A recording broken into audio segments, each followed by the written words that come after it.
Welcome to On the Beat, where we bring you a different Buffalo Bills beat reporter every week, exclusively on the Overreaction Sports Network.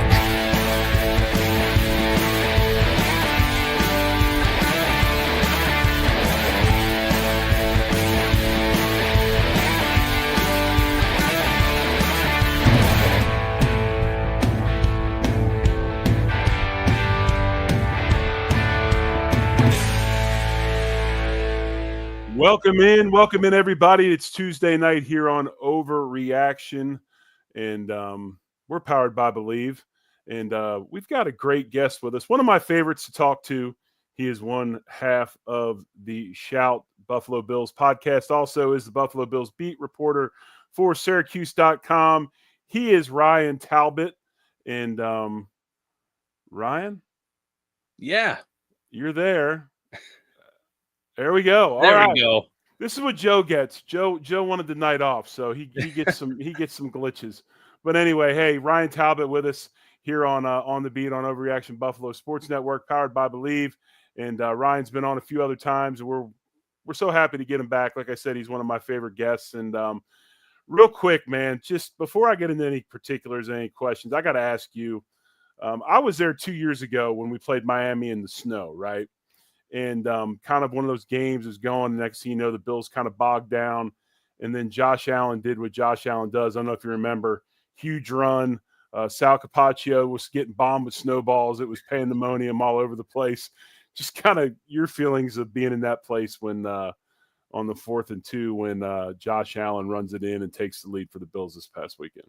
You know, whenever Josh Allen does Josh Allen things, the way that place erupts is second to none. And we've seen, I've been able to see some great reactions from that crowd over the years. And again, most of them being, you know, Josh Allen type plays, but Nyheim Hines with the kick return after the Damar Hamlin injury, that was another one where I think anyone in that press box that day got chills, and you could just hear the roar kind of growing. And that's just the same thing with Josh Allen. He takes off, you hear the crowd get louder and louder. And then as he's, you know, juking by and eluding players and, you know, taking contact and still finding ways to score, it's just an unbelievable atmosphere. It's after that 17-year drought that the fans went through, they deserve something like this. And all the moments that Allen has given them over the years has been, I would think, well worth it.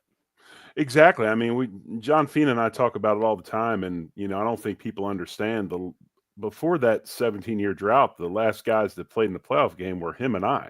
That's how, if you really want to think about it, that's how long it was.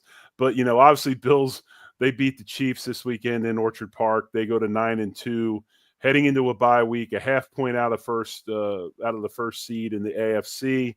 After defeating the Chiefs, you know, at this point in time, after what everybody called, you know, a reload, a soft rebuild, whatever you want to call it, just what is the most surprising thing to you with this team so far this season? I would probably go with the safety play, just because I feel like fans were very worried about that position more than any other. You go from Jordan Poyer and Micah Hyde for all those years, 2017 on. The fact that they knew one another so well and they were always on the same page, to Taylor Rapp coming back for a second year, Damar Hamlin winning the job out of camp, partly due to injuries that took place at training camp. And what's this going to look like? And you know, now 9-2 start for this team. The back end's been solid. It's, you know, Taylor Rapp got better as the year went on last year, and you saw why the Bills were eager to re-sign him in the offseason. I wouldn't necessarily say that they gave him starter money in free agency. They gave him enough money to say, come in, we're projecting you as a starter. We'll see where the chips fall. But he's been great in his role. And Damar Hamlin hasn't gotten enough credit this year in terms of the tackling ability. He's never out of place. I know that that's not the flashiest safety duo in the league, right, but they're holding it down in the back. And it's not just them. They're getting contributions from other unsung heroes back there. Cam Lewis had a phenomenal game against Kansas City, for instance. So everyone's stepping up. I think some people might say offensive line, but I kind of projected, I thought this was going to be the best offensive line they had yet. with Aaron Cromer, with some of the changes that they made. And those guys have been phenomenal as well this year. You know, Ryan, it's funny you talked about that safety spot and them being a surprise, but it's funny Rapp and DeMar, they both complement each other so well. I mean, Rapp's that hammer. He's that old school safety that's going to come up and knock you out. And then DeMar's the guy that's, he's athletic, he's elusive, he makes those plays in space.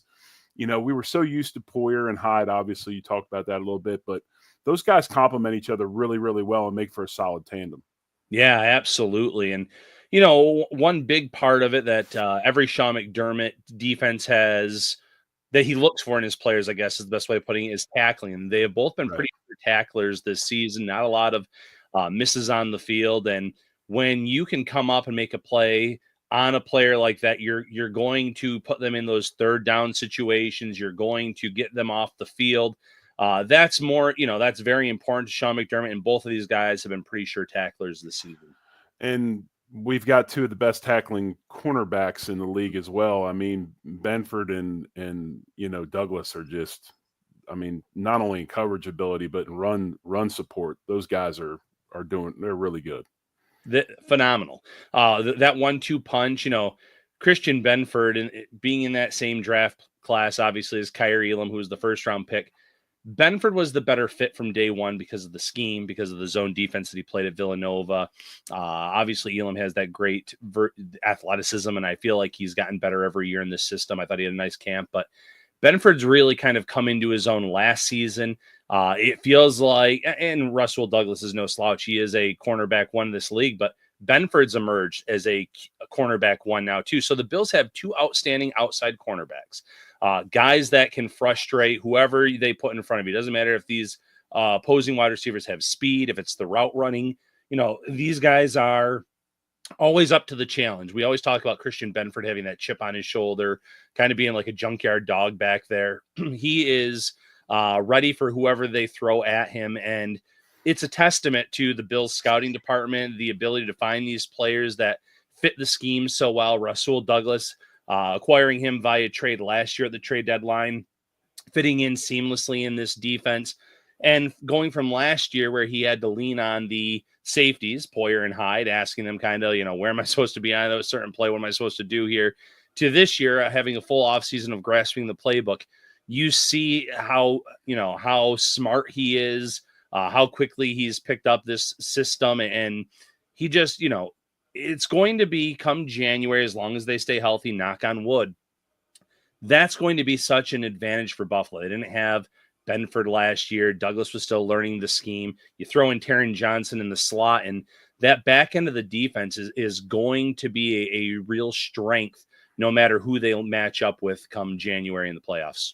Yeah, you have to talk about Elam and Ingram as well, right? I mean, the one thing I do like about what the NFL has done with collective bargaining, and I don't like much, but one thing with, the first round picks and having that option year of the fifth year, if you want to keep a guy around to see, that you need him, you keep him around, maybe save a little bit of money. But after 4 years, you can move on. And I don't even know if it's fair to I don't think it's fair to call Elam a bust, because the fact that Benford has just emerged so much, we just haven't even had a chance. His resume to me is incomplete. He just doesn't have a chance to get on the field very much. That's exactly it. And, when the Bills drafted him, I still believe that McDuffie was the target. The Chiefs leapfrogged over Buffalo. Right. And that was one of the rare years where Buffalo had a glaring need. And usually, Brandon Beane fills a lot of the holes in on the roster where they can go best player available. I think that they were dead set on going cornerback, and they had to go with a player that didn't necessarily fit their scheme, played a lot of man at Florida, but the athleticism, the speed, all of that is there. And you're right, incomplete's the best way to put it. It's not fair to call him a bust, because when he has received opportunities to play, there's been some bad with the penalties, the grabbing of players, but there's also been a lot of interceptions, a lot of big plays. So he's flashed that ability, and I'm sure it's very frustrating for him. If you're a first-round pick, you expect to come in, play, especially on a playoff team like this, and contribute, and it just hasn't happened for him yet. You saw him inactive in this game against the Chiefs this past week, and a lot of that has to do with versatility. You look at Jamarcus Ingram, you can line him up in a few different ways in this defensive scheme, and behind Russell Douglas, behind Christian Benford, and they seem to prioritize going heavy on the D line, so they had to kind of put one cornerback on that inactive list, and unfortunately, Kyrie Elam was the odd man out. Ryan Talbot, kind enough to join us here on a Tuesday night here on Overreaction Buffalo. That's on the Beat Show. As always, we're Tuesdays at 8 Eastern, 7 Central. And as we move into this bye week, Ryan, we've got, injuries.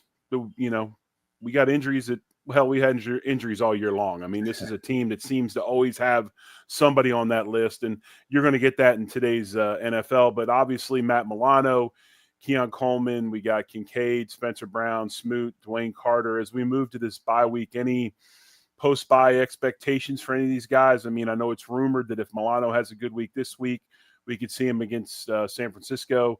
Anything on him or these other guys where we might see him after this bye week? Yeah, so first and foremost, the best thing that Sean McDermott said yesterday at his Monday press conference was no new injuries to report. So you're right. They've been banged up so much this year with key players at different times to learn that there were no significant injuries coming out of Kansas City.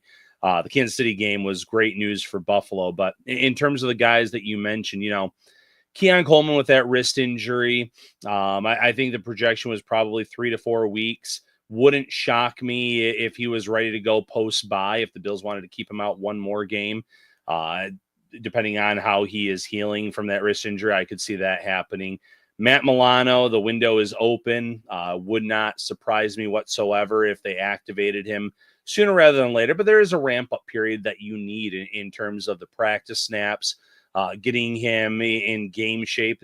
He's in great shape, but there's football shape and great shape. And obviously, he has to get into that football shape once again. And the good part about that is the Bills are going to be able to ease him in once he is activated, because they do have a lot of trust in Dorian Williams, and you can kind of slow play that. But what makes that so interesting to me is I don't think the Bills will necessarily lean on it much, but there might be a matchup where they want to play a little bit more 3 linebacker sets. Yeah. And now you have Dorian Williams and his athleticism, Matt Milano and everything that he brings to the table, and then Terrell Bernard, who just has a nose for the ball. He's always around it. He's always making the right plays, dropping back when he has to, swooping in on an interception on Travis Kelce to end the game, playing that spy role against Mahomes and getting the sack. So that's going to benefit this defense as well. And then Dalton Kincaid too. Knee injuries are tricky. You want to kind of slow play that. You have a lot of faith in Dawson Knox. You saw Quentin Morris get wide open downfield on a play. He's a solid blocker, special teams guy. Nothing there in terms of specifics on Kincaid. But again, you want these guys healthy come January when it really matters. So I feel like some of these guys you can still kind of slow play it, especially at 9-2. Coming off of the bye, the Bills have been, Sean McDermott's been, as good as anybody. He's undefeated coming off the bye week. And 49ers are a very good team, but they're having a rocky season. So I don't necessarily think you need everyone back for that game. Quinn Morris, man, he's like Chris Carter. All he does is catch touchdowns, right? Yeah. Yeah. That seems to be what he does for us. But anyway, you made a comment about Keon Coleman possibly getting him back after the bye week. And I wanted to ask you a question, Ryan. Has there been any kind of rumblings about this? Because I know myself and Joe and John have talked a little bit about this. Obviously Curtis Samuel is a very viable receiver in the NFL, in Carolina, in Washington. Now he's in Buffalo, where we tried to kind of put him into this role of our version of Deebo Samuel, right? The guy that is a receiver that can run the ball out of the backfield, gimmick plays, things like that. But over the last few weeks with Coleman out, he's emerged and shown that he is a downfield threat if we want him to be. If we ask him to run those routes to get open, he will get open and make plays. Does that kind of, maybe with Keon's injury, and maybe we don't have to put as much pressure on him moving forward because Samuel seems to be emerging and just fine in that role as that second guy? Yeah, it certainly helps in terms of taking some pressure off of Keon Coleman. And, to Coleman's credit, I think he has exceeded expectations as a rookie with some of the plays that he has made. And obviously very different skill sets between Curtis Samuel, Keon Coleman. You've seen Josh Allen target Coleman along the sidelines on intermediate to deep passes, letting him kind of use his size and frame for those jump balls, boxing guys out, getting in front of them. Where Curtis Samuel, you mentioned it, he has that deep speed. He showed that off in his career at Carolina with the Commanders. And then obviously the ties to Joe Brady, he comes in here and, it's been kind of twofold. The 2020 season where he thrived under Joe Brady, one of the reasons that he was so great is the way they could line him up all over the place, especially in the backfield. Christian McCaffrey was injured that year in Carolina. They were able to kind of use Samuel in the backfield on carries, but also have him come out of the backfield on routes and get some advantageous matchups where the Bills roll 3 deep at running back. And there's not a lot of opportunities to line him up back there. They love what they have in James Cook, what they've gotten out of Ray Davis, and they have a ton of confidence in Ty Johnson as their third down back. Then you start the season, and I think there was a role for him in mind, but he has turf toe at the start of the year. Turf toe is one of those nagging injuries, takes some time to get over. He wasn't up to speed, and that allowed some other guys to step up. You knew Khalil Shakir, based on his rapport with Josh Allen, was going to have a good start to the year. Keon Coleman gets a little bit acclimated. Then you get to the trade deadline, you add an Amari Cooper, and it's the everyone eats mentality, but it also kind of cuts into certain guys' roles. And it's taken some injuries for Curtis Samuel to get back into the mix. And now that he's trending on the healthy side, because it was turf toe early, shoulder injury after that, he is showing what he can do. And getting open downfield, he almost slipped on the touchdown, but kept his balance and kept his feet. Some big third down catches.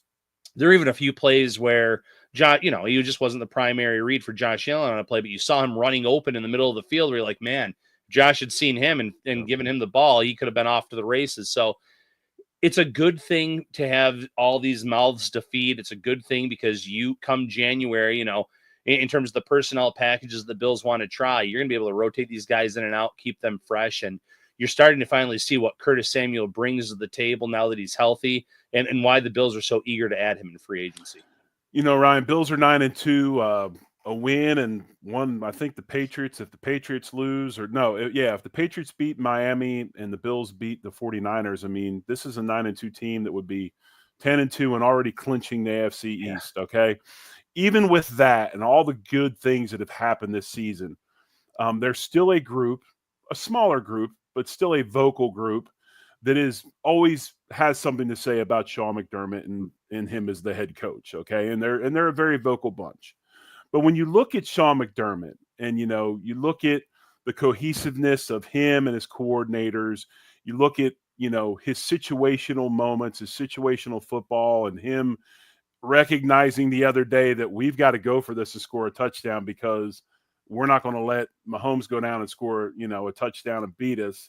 All these things and his situations and all that and his aggressiveness. Would you say that this could possibly be his best coaching performance so far in Buffalo?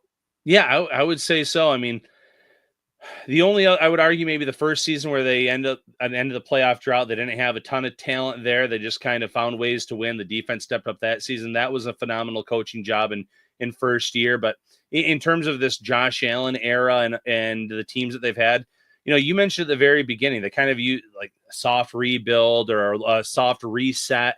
They weren't necessarily expected by the national media to be at 9-2 at this point in the season. Still a lot of people that thought in the mix of the AFC East, wild card contender. And now you're sitting here and they have a shot at the 1 seed if Kansas City slips up. And obviously the Bills would almost have to run the table and they have some tough matchups to go, especially one against Detroit. But in terms of the job Sean McDermott has done, this is probably his best coaching job. And you've seen the growth in his mindset. He was a very conservative coach early on, and I get that. Early in his tenure, whether you're talking the first season where he didn't have Josh Allen or early in Josh Allen's tenure, you do have to play a little bit, err on the side of caution. But now, minus those Detroit Lions, chart came out today, and I wish I could remember who put it out there to give them the proper credit. But it shows that on those fourth and goals or fourth down situations, the Bills are like the second most aggressive team in the league behind Detroit. They're not afraid to go for it. They're not afraid to try to put teams away. And that's what you want. Now, obviously, you want to see that continue come January in those winner go home situations. There have been some times where come playoff time, he takes a little bit of a step back. Nothing significant, but there's times where you're like, really wish they would have gone for it there and tried to extend the lead or close the door on a team. So hopefully that continues. The challenges were a big knock on him. He had a bad challenge in that Kansas City game, but to his credit, he had hired John Perry this offseason. Right. Up until that game, it had been working pretty well in terms of when to challenge, what they see, and they were more successful. So he's learning every year and getting better in those areas. We got a bye week this week, and so we're maybe move around to some other things within the AFC East before we get back into the Bills. But wanted to ask you this, Joe Douglas, general manager of the New York Jets, is getting fired or got fired today. When you look at the players that he's brought in, the Quentin Wilsons, and you look at Brees Hall, and you just go, across the board. I mean, Sauce Gardner. I mean, there's a tremendous amount of talent on this football team. Wilson, okay, all these guys. With him being fired, and they said they fired him early so they could, start the search for a new general manager.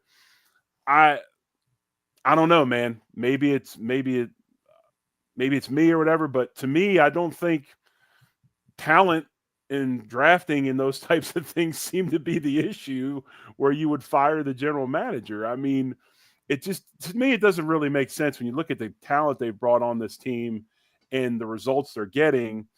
That seems to be some other areas. So just kind of your thoughts on the Jets and the whole mess that is them. Yeah, it tells me that they want a full reset, not just from the general manager perspective and obviously head coach perspective after they had moved on from Robert Saleh weeks ago. But I also think they want to reset from the Aaron Rodgers situation. Right. And a new GM and a new head coach probably isn't going to necessarily want to keep Aaron Rodgers as the quarterback. They're going to want to go out, draft a guy, obviously. And that was maybe Joe Douglas's downfall in terms of not being able to find the guy at quarterback. And, Zach Wilson, a lot of people had Zach Wilson graded high. That just didn't work out for him. They bent over backwards to get Aaron Rodgers in there. They, brought in a lot of guys that Rodgers wanted in that first year in 2023. Obviously, he only played a few downs against Buffalo and then was out for the season. That year, though, was a disaster. You look at this year, and the results aren't great either. And, you can't necessarily pin that on Joe Douglas. The 2022 draft class was by far his best, the draft class with Gardner and Garrett Wilson, Brees Hall, Jermaine Johnson. Now, They had a lot of picks. I've always said that Sauce Gardner just fell into their lap, so that was kind of an easier pick at the time. Garrett Wilson and Chris Olave were both on the board in terms of wide receivers at that point. So he had a lot of guys to choose from, but he had some really good hits there. And, you look at a Mekhi Becton, he tried to get someone to protect a quarterback, and it didn't work out in New York, but it seems like he's having a better go of it in Philadelphia now. So some of these guys just take longer to develop, or the system or the scheme. Elijah Verrett-Tucker, great player, can't stay healthy. That's the issue there. I would even say, I'm not going to call Will McDonald a hit, but man, Will McDonald has made some great plays this year in terms of a situational pass rusher. Maybe that's not what you want when you take a guy in the first half of the first round, but when he's out there on the field, he's been solid too. So he has had some hits along the way, a good amount of them. I think at the end of the day, going into this season, you look at the overall offensive line, you still had some questions about it. And with Aaron Rodgers being the quarterback and not having that mobility anymore, that probably was a big knock on him. And after you move on from Robert Saleh and things, go from bad to worse, they're 1-5 now. At that point, you kind of start running out of people to point the finger at. If you're Woody Johnson, now it's cleaning the house. And like I said, I think it all goes back to Aaron Rodgers, too, not being a part of the picture next year.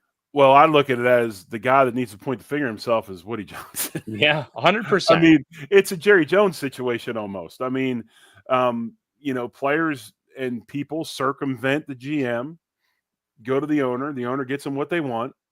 And, now the GM's out the door and the owner has all these bills to pay and a bunch of player salaries, and he doesn't have anything for it. So I don't know. I just was curious with what you thought about it. I mean, obviously the Jets do have talent, and luckily, and I wanted your opinion on this guy, they traded one of them to us before the season started. Brandon Codrington, just I don't think people understand just how important it is to have a quality returner. and I know back when I played, Wade Phillips got tortured in the media for a comment he made about he traded for a kick returner from the Denver Broncos that he was familiar with when he was over there, and he used the term, "Well, he's a kick catcher, not a kick returner." I knew what Wade was saying. Mm-hmm. Nobody else did, obviously, but in Buffalo, that wind, that weather, and everything, it's just as important as it is now. Obviously, he's got tremendous return ability, but he's also great at making sure he secures the football as well, and that's a big thing in the city of Buffalo when you're playing football in November and December. Which is a big testament to Brandon Codrington, Right. because they acquired him, on roster cutdown day. So it's not like he even had any preseason Right. reps with the Bills to work on that. And there's been, I believe, one muff along the way early on in the season. But you're right, he's been automatic. He's been sure-handed, and that is so important because a lot of Buffalo's success this year has been the turnover differential and not putting the team in bad situations. So Codrington's done a great job there. And then on top of that, you see the speed, you see the vision that he displayed with the Jets when in the preseason throughout training camp. And then even with the Bills now, he had, I think it was a 15 to 19 yard return against the Chiefs on a play. He's had a few returns where it looked like he was about to break it off, and then one guy just gets him. So he's done a good job of giving the Bills good starting field position at times this year. And that's another thing, come January, you want someone that you trust back there to catch the ball. But if he can flip the field in meaningful games, that's just an added bonus. Let me ask you this, and you can comment on this how you want. But 4th and 3, Bills are probably 51, 52 yards away from for a field goal for Bass. Mm-hmm. They elect to go for it. Obviously, whether it was a bad route by Knox or Josh wasn't paying attention, they throw the interception, and the Chiefs end up scoring after that. Was there a hesitation in your estimation to go for that field goal, considering the miss that Bass had earlier in the game? Yeah, I think there is a little hesitation when you're missing extra points, and it's been a down year for kickers. It feels like every game I watch, there's kickers sometimes missing the extra points, missing what used to be gimme field goals for them, like a Justin Tucker. The Bengals kicker had 2 bad misses against the Chargers. So just been a rough year for kickers in general. But yeah, if you're missing the quote unquote gimmies, it's tough to trust them to come out there for the 51 yarders. And it also helps when you have Josh Allen and you feel like, okay, that's a 4th and manageable. He can get that. At the time, I thought that the field goal is probably the better option. And I said that before they went for it on 4th down. Allen had just missed a throw on 2nd down on that drive where it was one of his only misses of the game in terms of was just off the mark, low throw. He didn't plant his feet. Had he done that, they would have had a 1st down. But they get into that 4th down situation. You're right. It's he doesn't see Knox stop. He kind of lofts it up there, an easy pick. And in addition to the interception, they got a decent amount of yardage on the back end too, which put them in a good spot. So, more times than not, I was just sitting here praising McDermott for being one of those aggressive head coaches, knowing when to go for it. I don't fault him for going for it, but there are times too where, you want to add a little bit of a cushion onto your lead at times. That was maybe the time to kick the field goal, not so much at the end of the game where it only would have given them that 5-point lead. But you can certainly say that at that point, they probably opted against it because he had just missed that extra point earlier in the game. Exactly. I wasn't there, so I don't know if there was a tremendous amount of wind coming from the tunnel end or what the deal was. I know the weather was really good for this time of year up there, but I was just curious your thoughts on that. But before we get to the last question, let our listeners know how they can read your stuff, watch you on YouTube and all those things, and just how they can get your content. Yeah, absolutely. You can find my work at Syracuse.com and NYUp.com. And the Shout podcast, we go live a few times a week. We stream live on YouTube, Facebook, and X. People are getting us over on Blue Sky now. And I guess if you put the YouTube link on there, it plays automatically as well. And obviously, you can listen on your favorite podcast platform too. Bills are coming up on their second kind of mini or tough stretch of games this season. They get the 49ers, the Rams, and the Lions. Just kind of what you think about these next 3 games and your thoughts on this, obviously tough NFC stretch of games for the Bills. Yeah, definitely the Lions one is the one to circle in terms of possibly a Super Bowl preview. If the Bills can get out of the AFC, it looks like, the Lions aren't going to have an easy walk into the Super Bowl. Don't get me wrong. Eagles are starting to play better, but they are the class of the NFC this season in the regular season. You saw a few weeks ago, Goff throw 5 interceptions against the Texans, and they still found a way to win that game. Right. They're finding ways to win. They have a good defense. I know they've lost a player like Hutchinson, and they've gone through some different issues there, but they are a phenomenal team. That is, without a doubt, the toughest matchup left on their schedule. In terms of the 2 NFC West teams remaining, months ago, I would have said that would be just as tough of a stretch as any, but the 49ers aren't looking like the team that's been in the NFC Championship for the last 5 years. They've had a little bit of a letdown season now. They lose Brandon Ayuk. They've had some injury issues where George Kittle has missed some time here and there. Deebo Samuel has missed time. The defense hasn't looked as good. They're more vulnerable than I anticipated at the start of the season. So that's certainly a winnable game. And the Rams are starting to look their age at quarterback. And I'm a huge Matthew Stafford fan. I love his game. I love everything about him, but he has not looked like the Matthew Stafford even of the last 2 years with that team. He's starting to show his age a little bit. Cooper Kupp and Puka Nacua are as talented a 1-2 punch at wide receiver as any, but it feels like they rotate weekly in terms of getting banged up and nicked up there. And if that offense isn't going, if it isn't clicking, it's giving these other teams opportunities. They did not look good 2 weeks ago against the Dolphins, where the Dolphins beat them in prime time. And even last week, I didn't get to watch the entire game. I was following it. I was watching clips of it.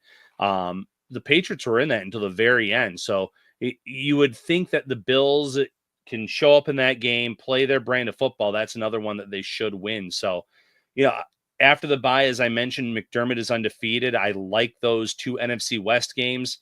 That Lions game, though, is going to be a real test to see where the Bills match up with one of, if not the best team in the NFC. Yeah, I think that his name, it shouldn't slip my mind, but what is it? Purdy, who's the quarterback for the 49ers. He's on the injury report today. He had a pretty good injury from this past weekend, so we'll see what happens with him. Then always, I think one thing that I like about Detroit is it gives the Bills, and you brought it up earlier with Matt Milano coming back and the chance for them to really have 3 quality linebackers on the field at the same time.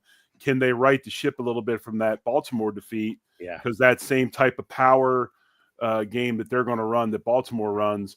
Obviously, Bills had trouble with that as well. But, hey, Ryan, we appreciate you as always. Again, this is On the Beat on the Overreaction Buffalo Sports Network, powered by Believe. Hit the like button. Hit the subscribe button. We appreciate you always tuning in. Thank you for listening. And as always, I don't think he's going to say it, but I'll say it. Go Bills.